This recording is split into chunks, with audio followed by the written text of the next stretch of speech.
The following is an encore presentation of Everything Everywhere Daily.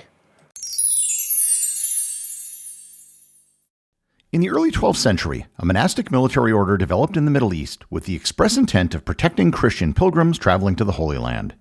Despite its rather modest mission statement, over the next 200 years this organization became one of the most powerful entities throughout the Middle East and Europe. However, its success and power eventually planted the seeds of its own destruction. Learn more about the Knights Templar, their rise, and spectacular fall on this episode of Everything Everywhere Daily.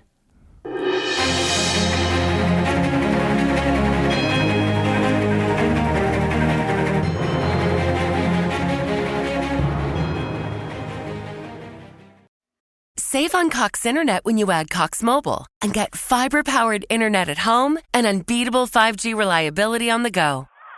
So whether you're playing a game at home, yes, goal, or attending one live, goal, you can do more without spending more. Learn how to save at cox.com/internet. Cox Internet is connected to the premises via coaxial cable. Cox Mobile runs on the network with unbeatable 5G reliability as measured by Ookla LLC in the U.S. 2H 2023. Results may vary, not an endorsement. Other restrictions apply.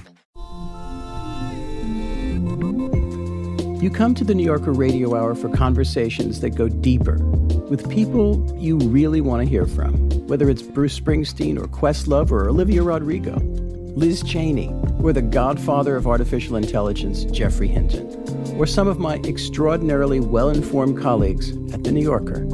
So join us every week on the New Yorker Radio Hour, wherever you listen to podcasts.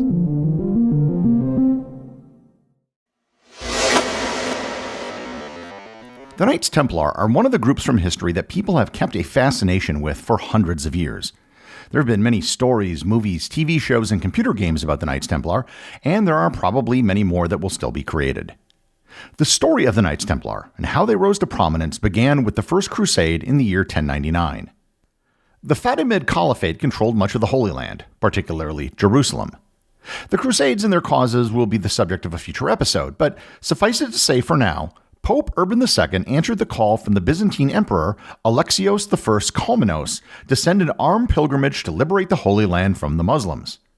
In 1099, they captured Jerusalem, and the Crusaders set up a Western-style Christian kingdom. Now that Jerusalem was under Christian control, it became a popular destination for European pilgrims. The trip to Jerusalem was a dangerous one for pilgrims. Once they arrived in the port city of Jaffa, the trip to Jerusalem was filled with danger, even though the distance was rather short. There were constant threats from bandits, and there were cases of entire groups of pilgrims, numbering over 100 people, who were all slaughtered. To help remedy this situation, in 1119, a French knight by the name of Hugh de Payens petitioned King Baldwin II of Jerusalem, as well as the Latin Patriarch of Jerusalem, Morum, to create a monastic order with the mission of protecting pilgrims in the Holy Land. The next year in 1120, at the Council of Nablus, the king granted his petition and gave the new order a headquarters on the Temple Mount inside the captured Al-Aqsa Mosque. With their headquarters on the Temple Mount, the new order was named the Poor Fellow Soldiers of Christ and of the Temple of Solomon, or as they were commonly known, the Templars. The order began with only 9 monks/knights. They initially had no money and relied on donations. The Templars were unique in that they were both a monastic order and a military order. They were not cloistered monks who voluntarily separated themselves from society and devoted themselves to prayer. The Templars had a very particular mission, and that mission often involved getting their hands dirty. They went out with pilgrims to guard them, which quickly earned them the respect and favor of those whom they protected. The order remained rather small for several years. Its big break occurred in the year 1128. A nephew of one of the knights was Bernard of Clairvaux, an abbot and high-ranking official in the church. He was a founder of the Cistercian order and helped reform the Benedictine order. Bernard of Clairvaux and Hugh de Payens sat down a list of 72 rules for the Templars, which became known as the Latin Rules. The rules were based on the rules established by both St. Augustine and St. Benedict, but were modified for the special mission of the Templars. They were later expanded to well over 360 rules. It basically provided ground rules for the organization of the order and the conduct of its members. With a formal system of rules in place, the next year in 1129, the order was given formal approval at the Council of Troyes, which was an assembly of French bishops. This was a huge public relations coup for the order. With the full blessing of the church, the Templars became a hugely popular organization to support. People began donating money to the knights/monks that protected pilgrims, and wealthy families would encourage one of their younger sons to join the Templars. As big as the approval from the Council of Troyes was, things were about to get even better for the Templars. In 1135, at the Council of Pisa, Pope Innocent II announced that he was going to make a large cash donation to the order. But the thing that really fundamentally charged the order took place in the year 1139. Pope Innocent II gave the Templars something far greater than cash. He issued a papal bull titled Omne Datum Optimum, which roughly translates from Latin as every perfect gift. Omne Datum Optimum gave the Knights Templar a host of privileges that were given to no other religious order. For starters, the spoils of war taken from any Muslim conquest were to be given to the order, and that by itself obviously changed the incentives and focus of the order. The Templars would report directly to the Pope. That means that they wouldn't be subject to the jurisdiction of local bishops anywhere where the Catholic Church held sway. They could build churches on any land that they owned and appoint their own chaplains and priests. Moreover, they were exempt from any local taxes and tithes to local churches, and they were able to travel freely between any Catholic country without permission. These privileges may not seem like much, but collectively, they allowed the Templars to do things that no one else could do. The Templars were still nominally a military order. In fact, they developed a reputation as having some of the finest soldiers in the world. However, very few of the Templars were actually frontline soldiers. Most of the order was designed to support the monks/knights who fought on the front lines. At the Battle of Montgisard in 1177, a small group of 500 Templars managed to defeat a much larger army led by the great Muslim general Saladin. What changed was the services that they provided to pilgrims and crusaders. They no longer just protected pilgrims in the Holy Land. They sort of provided a full package of services. For example, it was extremely dangerous to transport money long distances. You literally had to carry a bag of gold or silver, which was a prime target for thieves. The Templars solved this problem by issuing letters of credit. You would deposit your money at a local Templar house, and they would issue you a note indicating the amount deposited.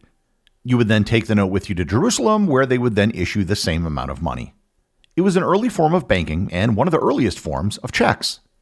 When aristocratic men went off to fight in the Crusades, they would often put their fortunes under the control of the Templars for safekeeping until they returned. Their exemption from local taxes and the ability to travel freely between countries gave them the legal foundation to become perhaps the world's first multinational corporation.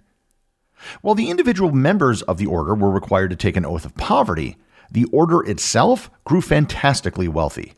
They purchased large tracts of land, including productive farmland. They funded the construction of cathedrals and built fortified castles, and they funded artisans and owned manufacturing centers. They developed their own distinctive dress of a white tunic with a red cross on it. They built their own fleet of ships and were involved in the transportation of goods around the Mediterranean. In 1191, they literally purchased the island of Cyprus from King Richard I of England, who captured it during the Crusades. There was also one other thing that they did with their money. They lent it to various kings who needed money to fund their wars.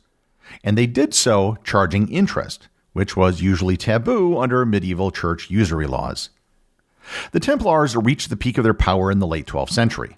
Then they were sucked into a war in Spain to fight the Moors, and the Muslims began to unify under General Saladin, which the Templars had previously defeated. Saladin managed to recapture Jerusalem in 1187, subsequently expelling the Templars from their headquarters and reverting the Al-Aqsa to its original use as a mosque. The Templars then had to move their headquarters to the city of Acre in what is today northern Israel. Without Jerusalem, their original mission of protecting pilgrims was no longer really possible. Nonetheless, throughout the 13th century, while not at the peak of their power, the Templars were still very powerful and very rich.